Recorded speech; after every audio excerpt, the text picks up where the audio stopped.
Bonjour, perkenalkan, nama saya Rafika Suryanti Nainggolan, SPD, dengan NIM 231013600033, jurusan Bahasa Prancis, pendidikan profesi guru dalam jabatan tahun 2023, gelombang ketiga, Fakultas Bahasa, Seni dan Budaya di LPTK Universitas Negeri Yogyakarta.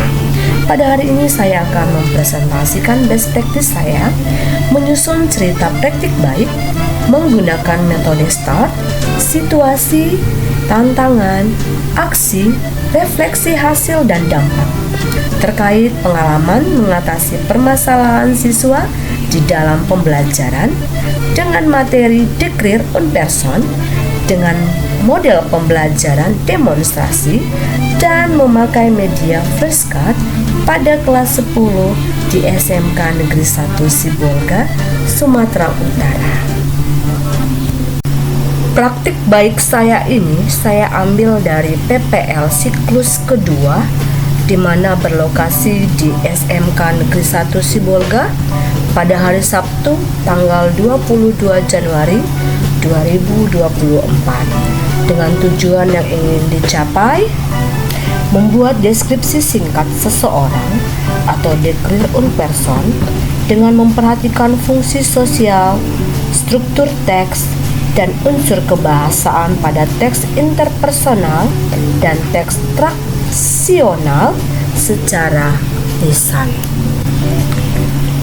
Pada praktik baik saya ini, situasi yang menjadi kondisi latar belakang masalah yaitu yang pertama, siswa tidak bisa menjawab pertanyaan saat ditanya atau diberi soal terkait kosakata dan tata bahasa di dalam bahasa Prancis. Yang kedua, siswa menjawab namun jawaban tidak tepat atau tidak sesuai dengan jawaban yang diharapkan. Ketiga, siswa tidak bisa menuangkan ide baik secara lisan maupun tulisan di dalam bahasa Prancis.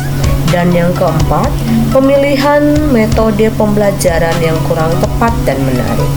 Ya, berdasarkan masalah di atas, alternatif solusi yang akan digunakan dengan mengaplikasikan model pembelajaran demonstrasi pada materi Declare en Person, yang mana metode ini memiliki manfaat di mana siswa jadi lebih tertarik dengan apa yang diajarkan, siswa lebih fokus dan terarah pada materi, dan juga pengalaman terhadap pengajaran lebih diingat dengan baik oleh siswa.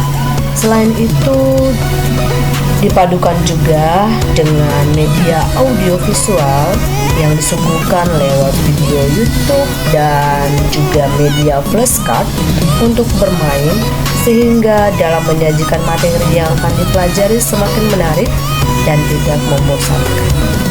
Jadi, mengapa praktik ini penting untuk dibagikan? Ya, hal ini sangat penting agar supaya pembelajaran yang dilakukan oleh guru di dalam kelas menjadi pembelajaran yang dapat meningkatkan minat siswa dalam belajar, serta menjadi upaya dalam memberikan pembelajaran yang bermakna kepada siswa. Selain itu, hal ini menjadi penting karena untuk meningkatkan kompetensi guru juga dalam menggunakan model pembelajaran inovatif dan kreatif pada pembelajaran di kelasnya. Dan yang menjadi peran dan tanggung jawab saya dalam praktik ini sebagai seorang guru yang bertanggung jawab dalam menciptakan pembelajaran yang aktif, kreatif, dan inovatif, menantang, dan juga menyenangkan dengan menggunakan model, metode, dan media pembelajaran yang tepat dan inovatif yang mengikuti zaman pada saat ini, serta mengupayakan tercapainya tujuan pembelajaran secara efektif sehingga bisa meningkatkan hasil belajar daripada siswa dan pada materi pembelajaran yang akan dipelajari. Dan dalam hal ini juga saya berperan dan bertanggung jawab sebagai praktikan dan juga peneliti. Dari situasi tersebut di atas, ada beberapa yang menjadi tantangan untuk mencapai tujuan, yakni waktu yang diperlukan dan juga kesiapan daripada siswa, di mana estimasi dari waktu yang diperlukan lebih cepat daripada waktu yang direncanakan karena membutuhkan waktu yang cukup lama untuk mengevaluasi setiap siswa pada saat siswa tampil dan berbicara. Saat ditanya dan bertanya, waktu yang didapat tidak maksimal, di mana hal ini akan menjadi tantangan jika memiliki cukup banyak siswa di dalam kelas atau beberapa kelompok yang tampil dalam bermain. Karena untuk bermain flashcard ini sepertinya membutuhkan waktu yang memang dibutuhkan 2 kali 45 jam pelajaran seharusnya digunakan untuk bermain flashcard tersebut agar hasil pembelajaran dalam keterampilan berbicara siswa dapat terlihat di tiap masing-masing kelompok dan individu. Begitu pula dengan kesiapan siswa, tidak semua siswa siap atau percaya diri dalam hal berbicara di depan kelas atau melakukan demonstrasi. Ini bisa mempengaruhi keaktifan dari mereka di dalam kelas dan sebagai hasilnya mempengaruhi juga aktivitas di dalam kelas yang seharusnya ada kolaborasi di antara siswa. Lalu di sini ada beberapa yang terlibat di dalamnya, di mana pertama, peserta didik kelas 10 OTKP 1 sebagai sentral dalam proses pembelajaran. Yang kedua, guru sebagai fasilitator. Yang ketiga, dosen pembimbing yakni Ibu Profesor Dr. Roswita Lumban-Tobing M.Hum dan guru pamong Ibu Prihartini SPD sebagai pembimbing dalam proses pembelajaran PPG Daljab 2023 gelombang ketiga. Teman-teman PPG Daljab 2023 gelombang ketiga, kelompok D yakni Madam Eva, Madam Renova, Madam Melan dan Madam Lita yang ikut membantu dalam pengambilan rekaman video dari aplikasi Zoom dan sekaligus juga sebagai pengamat dan motivator.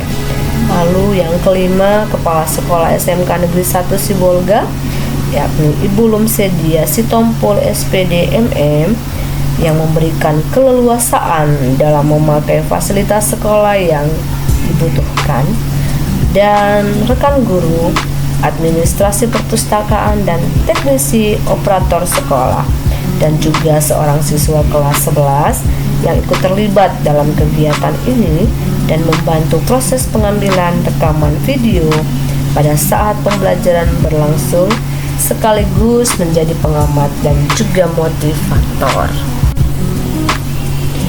Dari tantangan tersebut di atas, saya mengambil aksi di mana ada langkah-langkah yang dilakukan untuk menghadapi tantangan tersebut dengan 1. Pemilihan metode pembelajaran, di mana saya memilih metode pembelajaran demonstrasi yang merupakan metode yang dapat meningkatkan minat belajar dan keaktifan dari siswa serta mampu berkolaborasi di dalam kelompok, lalu berbagi ide dan dapat memecahkan masalah bersama-sama serta dapat berpikir kritis. Yang kedua, yakni media pembelajaran. Dalam menyampaikan materi pembelajaran yang dapat meningkatkan antusias siswa dalam mengikuti proses pembelajaran yang akan disampaikan oleh guru, strategi dalam pemilihan media pembelajaran sangat perlu dirasakan tepat dan sesuai dengan materi pembelajaran, juga sesuai dengan karakteristik siswa, dan selain itu juga guru bisa memilih media pembelajaran yang dikuasainya baik dalam pembuatan dan juga nanti dalam mempraktekannya. Di sini saya sebagai guru memilih media pembelajaran flashcard atau kartu yang bergambar orang atau tokoh tertentu untuk dideskripsikan oleh siswa. Saya juga menggunakan media tambahan sebagai pendukung, yakni audio visual dari YouTube yang akan menampilkan video tentang materi pembelajaran Iklir Unperson. Yang ketiga, yakni memanajemen waktu pembelajaran dengan baik. Dan yang keempat, mau untuk berinovasi, belajar untuk mengembangkan diri, dan menerima kemajuan zaman, serta berusaha menjadi guru yang menyenangkan dan guru yang dinanti-nanti oleh seluruh siswa. Dan yang terakhir, refleksi hasil dan dampak, di mana hasil dampak dari aksi tersebut efektif dengan hasil yang didapatkan, yang mana hampir 100% siswa merasa senang selama proses pembelajaran dengan menerapkan model pembelajaran demonstrasi ini. Hal ini membuat siswa lebih aktif saat mengungkapkan pemikirannya. Siswa terpacu untuk berbicara kalimat sederhana dengan teman kelompoknya tanpa rasa malu lagi, walaupun ada beberapa kata dan kalimat yang tidak sesuai dengan tata bahasa. Hal itu masih bisa dikategorikan hal wajar karena masih pemula dan baru belajar bahasa Prancis. Sehingga hal ini sangat membantu siswa dalam meningkatkan kosakata dan pengetahuannya dalam pelajaran bahasa Prancis. Dan yang menjadi faktor keberhasilan dari strategi yang telah dilakukan, di mana satu, dalam setiap pelaksanaan pembelajaran semestinya seorang guru harus memiliki kesiapan yang cukup baik dalam mengelola pembelajaran, terutama dalam hal memilih metode dan media pembelajaran yang inovatif yang dikembangkan dalam modul ajar yang akan dibuat. Yang kedua, terus melakukan inovasi-inovasi baru yang akan membawa hal yang sangat baik terhadap perkembangan dan motivasi belajar siswa. Yang ketiga, menjadi guru yang kreatif, inovatif, ramah dan menyenangkan bagi siswa. Dan terakhir, yang keempat, keberhasilan aksi ini tentu didukung oleh kegiatan pembelajaran yang inovatif berbantuan dari banyak pihak, mulai dari dosen pembimbing, guru pamong, teman-teman PPG, kelompok D, kepala sekolah, rekan sejawat, tim perekam kegiatan yang telah ikut serta mendukung pelaksanaan aksi sehingga dapat berjalan dengan baik. Dan terakhir, pembelajaran dari keseluruhan proses tersebut saya dapat, di mana yang pertama, pembelajaran dari keseluruhan proses ini guru menjadi lebih kreatif dan inovatif dalam memilih metode dan media ajar dan mengembangkan model-model pembelajaran sehingga tujuan pembelajaran dapat tercapai dengan baik dan maksimal. Yang kedua, melakukan pembelajaran dengan inovatif dan kreatif yang melibatkan kolaboratif, membuat suasana kelas menjadi lebih menyenangkan. Bahkan siswa dengan kemampuan terbatas pun pasti akan ikut berkontribusi di dalamnya. Dan yang ketiga, dengan melaksanakan pembelajaran berbasis bermain dan didukung oleh TIPEK, meningkatkan kemampuan guru dalam mengkolaborasikan teknologi dalam pembelajaran. Demikianlah hasil dari praktik baik saya ini. Atas perhatian dan atensi para pendengar semua, saya ucapkan terima kasih banyak. Au revoir.